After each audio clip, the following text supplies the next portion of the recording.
पण मी आता एक मतपत्रिकेविषयी आपण कसं मतदान करायचं याविषयी मी पाहत होते.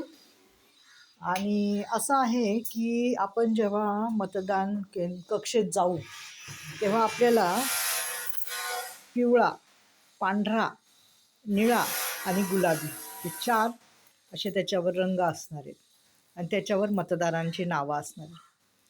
आणि ज्या मतदाराला म्हणजे ज्या उमेदवाराला तुम्हाला मतदान करायचं आहे त्याला तिथं बटन दाबायचं.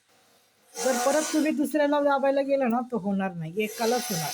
म्हणजे जर तुम्हाला भाजपला 1 मत द्यायचे तर ते एकाच उमेदवाराला द्यावं लागणार.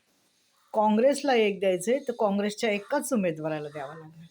इतकं सोपं आहे. आणि नंतर शेवटी सगळे तुमचे 4ही मतदानं झाल्यावर शेवटी एक बीप वाजणार, त्याच्यावर मोठा बीप. पहिले हे छोटे छोटे वाजणार आणि नंतर एक मोठा वाजणार आणि मग ते तुमचं मतदान एकदम बरोबर झालं असं गृहीत धरणार, हो की नाही? बघा तुम्हाला आता कसं आहे काय आहे ते तिथं गेल्यावरच कळेल. पण मी आता बातम्यांमध्ये बघत होते की ते दाखवत होते की कसं असणार आहे ते आपली मशीन आणि मशीनवर नावं आणि सर्व काही. तर तुम्हाला 4 पैकी एकाच उमेदवाराला मतदान करायचे, दोघांना नाही. समजा भाजपचे 4 असले, शिवसेनेचे 4 असले, काँग्रेसचे 4, राष्ट्रवादीचे 4, तर एकालाच मतदान करायचं.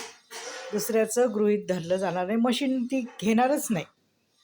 म्हणून एकालाच मतदान करताना एकाच व्यक्तीला करायचे. जो उमेदवार आहे त्याला एकाच व्यक्तीला करायचं, दुसऱ्या व्यक्तीला करायचं नाही असं व्यवस्थित सांगितलेलं आहे. आणि नंतर शेवटी 4ही झाल्यावर 4ही व्यक्तींना तुम्ही 4ही उमेदवाराला तुम्ही मतदान केल्याच्या नंतर एक मोठा बीप वाजेल आणि नंतर तुमचं सर्व मतदान ओके झालं. तर बघा असं आहे. यावेळेसचं मतदान थोडंसं समजून घ्या.